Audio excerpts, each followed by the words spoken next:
नमस्ते दोस्तों, क्या कभी आपने अनुभव किया है कि आपका मन एक उद्दाम नदी की तरह बह रहा है जिसकी लहरें आपके शांति के क्षणों को अशांत कर देती हैं?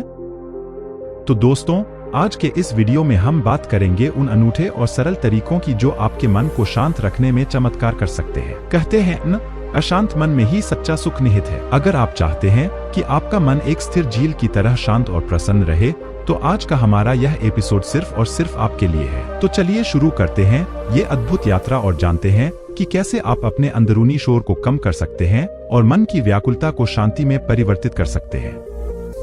अगर आप भी उस शांति की खोज में हैं, तो इस वीडियो को पूरा देखिए और अपनी जिंदगी में इन सुझावों को उतारिए। और हाँ, वीडियो शुरू होने से पहले इस चैनल को सब्सक्राइब कर लीजिए और बेल आइकॉन को दबाना न भूलें, ताकि आपको मेरे नए वीडियो के अपडेट से वंचित न रहना पड़े। चलिए खोजते हैं शांति के उन रहस्यों को जिन्हें आजमाकर आप अपने मन को एक नया आयाम दे सकते हैं। आइए शुरू करें। मन की शांति, शांति के रहस्य। एक समय की बात है, हिमालय की खाड़ी के किनारे एक छोटे से शांत गांव में राहुल नाम का एक युवा लड़का रहता था। राहुल अपने क्रोधी स्वभाव और चंचल मन के कारण गांव भर में प्रसिद्ध था। उसका मन हर समय विचारों से भरा रहता था। सोचो कि उसके विचारों के तूफान ने उसके मन को एकदम बेचैन कर दिया था। उसके जीवन से शांति मानो गायब हो गई थी और वह हमेशा अपने ही ख्यालों में खोया रहता था और तनावपूर्ण जीवन जी रहा था। उनके अशांत मन और क्रोध के कारण उनके अपने परिवार के सदस्यों और गांव वालों से भी संबंध अच्छे नहीं थे, जिससे वह और भी अधिक अकेला और अपमानित महसूस करने लगा। वह और भी अधिक मानसिक तनाव की स्थिति में चला जाता है। एक समय की बात है, राहुल अपने गांव की गलियों में घूम रहा था। तभी उनकी मुलाकात एक बौद्ध भिक्षु से हुई जो एक पेड़ की छाया के नीचे ध्यान में बैठे थे। बौद्ध भिक्षु के चेहरे से निर्मल शांति की आभा झलक रही थी। इस असीम शांति में राहुल बौद्ध भिक्षु की ओर आकर्षित हुआ। जब राहुल बौद्ध भिक्षु के करीब आया तो उसे अपने आसपास एक सकारात्मक ऊर्जा का एहसास हुआ। भरत को एहसास हुआ कि इस असीम शांति और सकारात्मक ऊर्जा का स्रोत कहीं न कहीं इस बौद्ध भिक्षु के भीतर ही है। इसलिए वह वहीं बैठकर उसकी आंखें खुलने का इंतजार करने लगा। थोड़ी देर बाद जब बौद्ध भिक्षु की आंख खुली तो उसने एक युवा लड़के को अपने सामने बैठा पाया, जो बहुत तनावग्रस्त और नकारात्मक भावनाओं से भरा हुआ लग रहा था। राहुल ने बौद्ध भिक्षु की ओर उदार भाव से देखा और बहुत विनम्रता से कहा, मालिक, मेरा मन बहुत अशांत है और मेरे मन के विचार मुझे खाए जा रहे हैं। मुझे एक पल के लिए भी शांति महसूस नहीं होती। क्या आप मुझे सिखा सकते हैं कि मैं अपने अशांत मन को कैसे शांत करूं? बौद्ध भिक्षु ने राहुल की पीड़ा को समझते हुए करुण दृष्टि से देखा और कहा, मेरे प्यारे बच्चे, मैं तुम्हें एक कहानी सुनाना चाहता हूं। इस कहानी में मानसिक शांति और खुशी के रहस्य छिपे हैं। क्या आप कहानी सुनना चाहेंगे?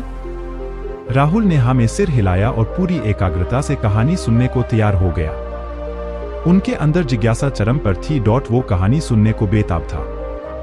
बहुत समय पहले की बात है, एक नगर में शक्ति नाम का एक आदमी रहता था। शक्ति बेहद महत्वाकांक्षी व्यक्ति थे और उन्हें हर काम में लोगों से मदद की जरूरत पड़ती थी। यदि उसे किसी से असफलता और बुराई सुनने को मिलती थी तो वह गहरी चिंता और तनाव में चला जाता था। उनका मानना था कि सफलता और भौतिक शक्तियां वांछित खुशी देंगी, लेकिन वह जितना सफलता और प्रशंसा के पीछे भागता था, उतना ही मानसिक तनाव में डूबता जाता था। लेकिन अचानक शक्ति का सामना उस समय के मशहूर बौद्ध भिक्षु से हो गया, जिसका नाम महाकौशल था। महाकौशल अपने शिष्यों को ध्यान की शिक्षा देते थे और वह स्वयं एक बहुत ही ध्यानमग्न और प्रबुद्ध व्यक्ति थे। महाकौशल की अद्भुत एकाग्रता से प्रभावित शक्ति ने उनसे अपने भटकते मन को शांत करने का उपाय जानना चाहा। शक्ति ने कहा कि मेहनत में हमेशा सफलता के पीछे भागता हूँ और लगातार अधिक हासिल करने की कोशिश करते हूँ, फिर भी मुझे कोई क्षणिक संतुष्टि या आत्मसंतुष्टि नहीं मिलती। इस निरंतर बेचैनी के बीच मैं शांति कैसे पा सकता हूँ? बौद्ध भिक्षु ने करुण दृष्टि से उसकी ओर देखा और उत्तर दिया, आपका मन एक अशांत नदी की तरह है जो हमेशा बहती रहती है। आप कभी भी शांत नहीं रह सकते, इसलिए इस अशांत मन को शांत करने के लिए आपको अपने विचारों को बिना किसी रुकावट के जाने देने की कला सीखनी होगी। शक्ति को आश्चर्य हुआ और उसने पूछा कि मैं अपने विचारों को कैसे जाने दूं? आखिर मैं भी तो अपनी इच्छाओं और महत्वाकांक्षाओं से बंधा हुआ हूं। यह सुनकर बौद्ध भिक्षु मुस्कुरा दिए। बौद्ध भिक्षु कहा, कल्पना करें कि आपके हाथ में पानी का एक गिलास है। अब आप इसे जितनी देर तक पकड़कर रखेंगे यह उतना ही भारी होता जाएगा, और अगर आप इसे काफी देर तक पकड़े रहेंगे तो आपके हाथ में दर्द होने लगेगा। लेकिन अगर आप उस पकड़ को ढीला कर दें और छोड़ दें तो आपका बोझ खत्म हो जाएगा। राहुल ने पूरी कहानी और उसका संदेश ध्यानपूर्वक सुना। वह समझ गया कि अपने विचारों और इच्छाओं से चिपके रहने से उसका बोझ बढ़ जाता है और अंदर ही अंदर अशांति पैदा कर देता है। अब राहुल को कहानी का अंत सुनने की उत्सुकता से प्रतीक्षा थी। कहकर बौद्ध भिक्षु ने कहानी जारी रखी। एक बौद्ध भिक्षु की बात मानकर शक्ति ने विचारों को त्यागने का अभ्यास शुरू कर दिया। वह बिना किसी पूर्व निर्णय के अपने विचारों और भावनाओं को आते और जाते देखता था। अब उसने विचारों को पकड़ना बंद कर दिया था। विचार उठते थे और अपने आप चले जाते थे। धीरे धीरे उसे यह एहसास होने लगा कि उसकी इच्छा और भावना ही सभी दुखों का कारण है। जैसे जैसे शक्ति ध्यान में गहरे उतरते गए, उन्होंने पाया कि वर्तमान में जीना ही आंतरिक शांति का एकमात्र स्रोत है। वह खुद को वर्तमान में स्थापित करके अपने मन की निरंतर बकवास से छुटकारा पा सकता था। धीरे धीरे शक्ति का मन एक शांत झील की तरह हो गया जो बाहरी दुनिया को अपने अंदर प्रतिबिंबित करती है। उन्होंने जीवन की सादगी में संतोष को अधिक महत्व दिया और भौतिक संपत्ति के प्रति अपना लगाव छोड़ दिया। जैसे ही शक्ति में ऐसे बदलाव की खबर लोगों के बीच फैली, दूर दूर से लोग मार्गदर्शन लेने आने लगे। लोगों को विचारों को मुक्त करने की कला सिखाना और उन्हें अपने भीतर शांति खोजने के लिए मार्गदर्शन करना, वह लोगों के बीच शांति और ज्ञान का प्रतीक बन गया। शक्ति और साधु की कहानी समाप्त कर महाकौशल बौद्ध भिक्षु कुछ देर के लिए चुप हो गए ताकि इस कहानी का अर्थ राहुल के मन में अच्छी तरह बैठ जाए। राहुल ने बौद्ध भिक्षु की ओर देखा तो उनकी आंखों में अब एक नई समझ दिखाई दे रही थी। राहुल ने धीरे से कहा कि मुझे इस कहानी में ज्ञान दिखता है, लेकिन मैं इसे अपने जीवन में कैसे लागू करूं? मैं अपने अशांत मन को कैसे शांत कर सकता हूं? राहुल के इस सवाल पर बौद्ध भिक्षु गर्मजोशी से मुस्कुराते हैं और फिर कहा कि अशांत मन को शांत करने का अभ्यास आत्मजागरूकता से शुरू होता है। अपने भीतर उठने वाले विचारों का निरीक्षण करने के लिए प्रतिदिन कुछ समय निकालें। उन भावनाओं पर ध्यान दें जो आपके मन में आती हैं और देखें कि वे कैसे आती हैं और आकाश में गुजरते बादलों की तरह चले जाए। राहुल ने आंखें बंद कर लीं और बौद्ध भिक्षु के कहे अनुसार अपने विचारों का अवलोकन करने लगे। जैसे ही उसने अपने भीतर उठने वाले विचारों पर ध्यान देना शुरू किया, उसे इसका एहसास हुआ। उसे अपने अंदर चिंता और इच्छाओं की एक निरंतर धारा बहती हुई महसूस हुई। सिर्फ एक एहसास ने ही उसे एक अद्भुत शांति का एहसास कराया। उन्हें यह भी एहसास हुआ कि यह सभी विचारों और भावनाओं से अलग है। बौद्ध भिक्षु ने आगे कहा कि जैसे शक्ति ने खुद को सभी मोहमाया से अलग कर लिया था, वैसे ही अपने मन को अशांतकारी विचारों और भावनाओं से मुक्त करने का अभ्यास विकसित करो।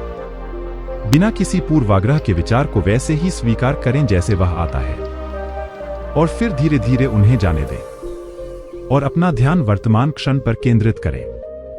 लेकिन राहुल ने टोकते हुए कहा कि अगर विचार और भावनाएं इतनी मजबूत हैं तो क्या होगा? बौद्ध भिक्षु ने कहा, यह बना रहता है और मन को छोड़ने से इनकार करता है। बौद्ध भिक्षु ने राहुल की बात से सहमति जताते हुए सिर हिलाया और कहा, ऐसे कई मौके आएंगे जब आपके मन में सवालों का बवंडर चल रहा होगा। जब आपका दिमाग आपकी बात ही नहीं सुनेगा तो ऐसे में आपको अपनी सांसों की ताकत पर विश्वास करना होगा। एक बार फिर भिक्षु ने राहुल से कहा, अपनी आंखें बंद करो और अपनी सांसों पर ध्यान केंद्रित करने के लिए अपने पेट को ऊपर उठता हुआ और मथता हुआ महसूस करें। बौद्ध भिक्षु ने बताया कि जब भी आपका मन अशांत हो तो तुरंत अपनी सांसों पर लौट आएं। सांस की वाद्य गति आपको तुरंत वर्तमान के चरणों में वापस खींच लेगी और आपको शांति का अनुभव कराएंगी। एक बौद्ध भिक्षु के निर्देशानुसार आने और जाने वाली सांसों पर ध्यान केंद्रित करने का प्रयास करें। इस छोटे से व्यायाम से उन्हें मानसिक शांति का अनुभव हुआ। उसे याद आया कि उसकी सांसें हमेशा उसके साथ थी, जो उसे वर्तमान क्षण की याद दिलाती थी, आराम और शांति लाती है। राहुल के इस विकास को देखकर बौद्ध भिक्षु मंद मंद मुस्कुराए और बोले, मेरे प्रिय, बेचैन मन को शांत करना एक ऐसा अभ्यास है जिसमें बहुत प्रयास और दृढ़ इच्छा शक्ति की आवश्यकता होती है, क्योंकि लगातार व्यायाम से मांसपेशियां मजबूत होती है। उसी तरह नियमित अभ्यास से मन भी शांत होता है। स्वीकृति में सिर हिलाते हुए इस बौद्ध भिक्षु को धन्यवाद देते हुए उन्होंने वादा किया कि आज से वह अपने अशांत मन को शांत कर सकेंगे और अपनी गैर शक्तियों को मुक्त कर सकेंगे। बौद्ध भिक्षु ने राहुल के कंधे पर हाथ रखकर कहा, मुझे आपकी क्षमता पर बहुत भरोसा है और आपको जल्द ही आंतरिक शांति मिलेगी। लेकिन याद रखें कि यह आसान नहीं होगा। लेकिन अगर आप दृढ़ इच्छा शक्ति और खुले दिल से प्रयास करेंगे तो आप निश्चित रूप से वह शांति पालेंगे जो आपके अंदर है। उस दिन से राहुल अपने अशांत मन को शांत करने का प्रयास करने लगा और हर दिन ध्यान करने के लिए एक अलग समय निर्धारित किया। उसने अपने मन में उठने वाले विचारों को बिना किसी रोक टोक के जाने दिया और अपनी सांसों के जरिए खुद को वर्तमान में बनाए रखने की कोशिश की। समय के साथ अभ्यास करते हुए राहुल को अपने अंदर शांति का अनुभव हुआ।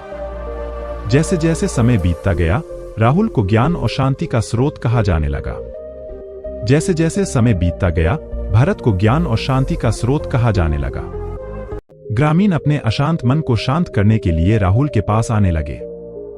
बौद्ध भिक्षुओं के शिक्षक दूसरों की मदद करते समय आत्मजागरूकता की शक्ति साझा करते हैं। बौद्ध भिक्षु आंतरिक शांति पाने की शिक्षा देते हैं। इसके साथ ही उन्होंने अपनी सांसों पर ध्यान देने और अपने विचारों को मुक्त करने की कला भी सिखाई। ऐसे निवासियों का विकास हुआ और उन्हें मन की अमूल्य शांति मिली। बौद्ध भिक्षु की शिक्षाओं और राहुल द्वारा संचालित अभ्यास के माध्यम से विचारों को त्यागने और वर्तमान में जीने की कला दूर दूर तक फैल गई। उन्होंने कई लोगों की जिंदगी बदल दी और जैसे जैसे समय बीतता गया, उनकी जिंदगी और भी बदलती गई। राहुल का शांत प्रभाव उसके गांव की सीमाओं से परे तक फैला हुआ था। आसपास के गांवों और शहरों से लोग राहुल के परिवर्तन की कहानी सुनते थे, उनसे सलाह लेने आते हैं। मन के बोझ तले दबे लोगों के लिए राहुल आशा की किरण बन गया। राहुल की शिक्षाएं केवल ध्यान और प्रवचन तक ही सीमित नहीं थी, बल्कि वह रोजमर्रा के काम जागरूकता के साथ करने पर ज्यादा जोर देते थे। वह लोगों को अपनी भावनाओं के प्रति जागरूक रहने की याद दिलाते थे। इस YouTube वीडियो के माध्यम से हमने अपना मन शांत करना सीखा। आप भी इन्हें अपनाएं और जीवन में सकारात्मक बदलाव देखें। यदि आपको यह वीडियो पसंद आए तो लाइक करें, शेयर करें और सब्सक्राइब करें। हम आपके साथ जल्दी ही मिलेंगे। धन्यवाद।